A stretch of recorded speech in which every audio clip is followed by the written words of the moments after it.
NRI भी करिपारिबे आधार card जानतु कौन कहूची UIDAI रो नुआ नियम। ता पूर्व चैनल रे नुआ थिले चैनल टी को सब्सक्राइब करी रखंतु एमिति गुरुत्वपूर्ण अपडेट सबुठु प्रथमे पाइबा पई। आजिर समय बैंकिंग ठारू आरंभ करी सरकारी योजना पर्यंत सबुथिरे आधार कार्ड एक अपरिहार्य दलिल पालटिछि।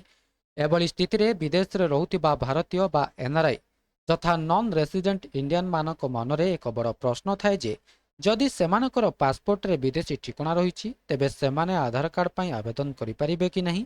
एबे भारतीय विशिष्ट परिचय प्राधिकरण जथा यूआईडीएआई एही द्वंद्व को दूर करिछि। यूआईडीआई रो नुआ नियम अनुଯାयी जड़े एनआरआई निज पासपोर्ट रे थिबा विदेशी ठिकना व्यवहार करी मध्य आधार कार्ड पई आवेदन करि परिबे। जदि आपणक पासपोर्ट रे भारत बदल रे विदेश रो ठिकना उल्लेख अछि तथापि आपणको आधार कार्ड मिलिबारे कोनोसी असुविधा हेबो नाही। आधार कार्ड रे मध्य सेही विदेशी ठिकना को ही व्यवहार करा जाई परिबो। तबे कोन रहिछि यूआईडीआई रो नियम। एनआरआई मानक पई एनआरआई मानक पई विभिन्न किछि स्पष्ट निर्देशनामा जारी करिछि। मुख्य दलिल कोन रहिछि। आवेदन समय पासपोर्ट को ही प्रमुख दलिल भावे ग्रहण करा जिवो। फर्म चयन किपरि हेबो। आवेदनकारी श्रेणी अनुसार फर्म नंबर 2, 4 किंबा 6 पूरण करने को पड़िबो।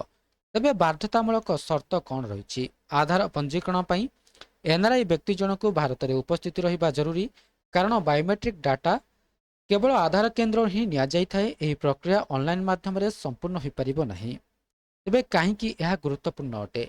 अनेक समय विदेश रे दीर्घ दिन धरी रहुतिबा भारतीयों पाखरे निज देशर कौनसी स्थायी ठिकना नथाए। एही सुविधा फल से भारत में आर्थिक कारबार एवं अन्यान्य सेवागुड़िकर सहजरे लाभ उठाई पारिबे। तेणु जदि आपण जणे एनआरआई तेबे परवर्ती भारत गस्त समय निकटस्थ आधार सेवा केन्द्र को जाई निजर आधार कार्ड बनाई पारिबे। तेबे यह थिला संपूर्ण अपडेट। भिडियोटी भल लगी भिडियोटी को लाइक करंतु, शेयर करंतु एवं चैनल टी को सब्सक्राइब करबा पई भूलंतु नहीं।